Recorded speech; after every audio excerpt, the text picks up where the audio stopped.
Hi, my name is Nikki Seward, and I have land in the Delta along Steamboat Slough.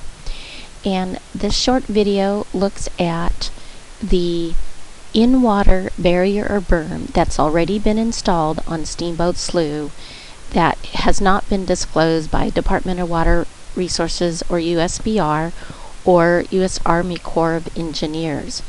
I use a high-definition depth finder, and I videotaped, and I'm going to get this videotape going so you can locate it. Please remember to look at the subsequent videos. There's several. This particular video, I want to show you where it is. It's east of the Steamboat Slough Bridge, where this in-water berm or barrier location is, and it creates a big hole right after underneath the bridge, and then there's appears to be another berm. And I'm going to show you one of the ways these can be built. So now we are looking at, see how high that goes.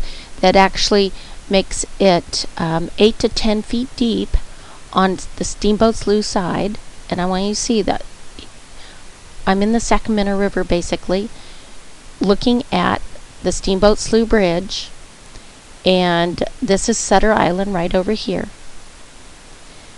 So now I'm going to stop this one. You can see that, and I'm going to show you a couple other, there's going to be another video very detailed on that, but I wanted you to take a look at deltarevision.com, go to the maps, barriers and gates pages, and let's look at some of the barriers and gates plans over the years.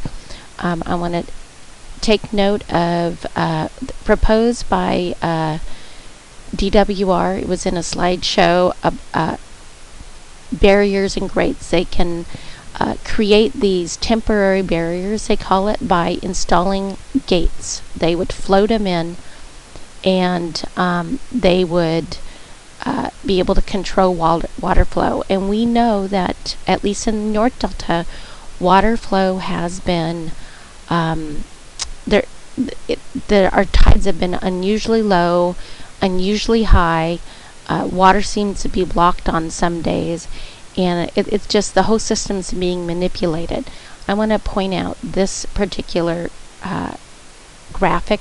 Metropolitan Water District proposed, like in 2005, 2006, they called it emergency freshwater barrier, where there would be gates that would be Sutter Slough, Steamboat Slough, on the Sacramento River, so the water would flow down Georgiana, and it would go, there would be a siphon that would take it under the San Joaquin River and then go on over to the Clifton Court Bay for exports. That's basically dividing the Sacramento River and the Ho Delta area between the east and the west. On the east, it would stay freshwater.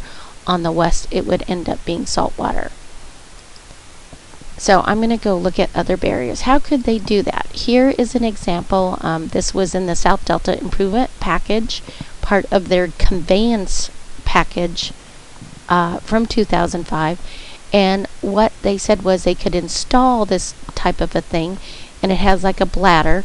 It blows up. They use remote control to make it inflate.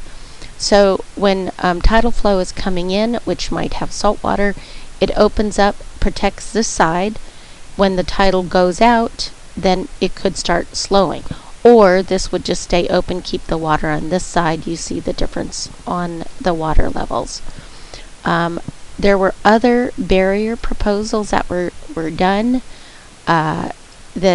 Here's the graphic that shows this. Again, this is Metropolitan Water District graphics from 2005 that ended up looking very similar to DRMS or Dreams Report Phase 2, and it shows water going underneath Old River, like there's a siphon. That's Old River, San Joaquin River, and goes underneath. It could be Sacramento River used to be called Old River as well, so maybe that's what they mean on that one. Who knows? I'm going to look at another graphic. I wanted to look more detailed. Again, this is that bottom hinge proposal that was how something could be floated in. I think this is a cement block that it is installed onto and then just dropped into the water. That was one proposal. Here is from the Dreams report, phase 2. Let's see if I can make it bigger. DRMS phase 2. Even though phase 1 wasn't even vetted or anything, or the details of it, it wasn't even approved, phase 2 was done about the same time. This project is for 15,000 cubic feet per second, and this is what they said it would cost. This is the conveyance alternative, through Delta conveyance alternative. As you can see what it does, they actually do the intake around Hood. They also have a section where it says they could use the Freeport, and they take the Sacramento River water and send it down, and the barriers and gates were proposed down in this area. They would actually be unnecessary here because they eliminate the Sacramento River basically by taking all the water. 15,000 cubic feet per second is all the water, if any, that flows on this part of the Sacramento River nowadays.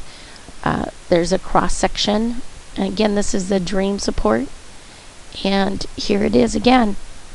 So we kind of wonder if this is what we're seeing on Steamboat Slough. Is there something?